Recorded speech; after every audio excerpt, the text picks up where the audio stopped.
Nagluto si Mrs. ng special palabok.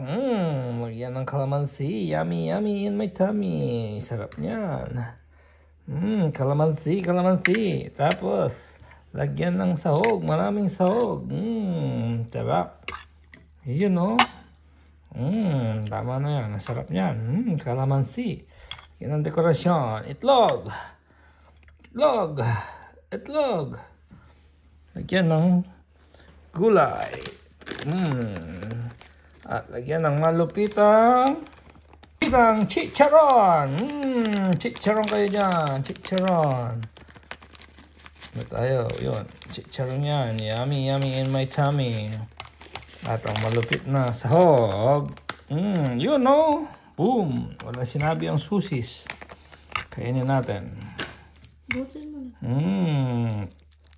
Tingnan natin.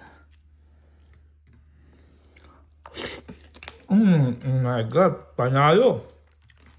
Ano sinabi ang susis? Manyaman. Masarap.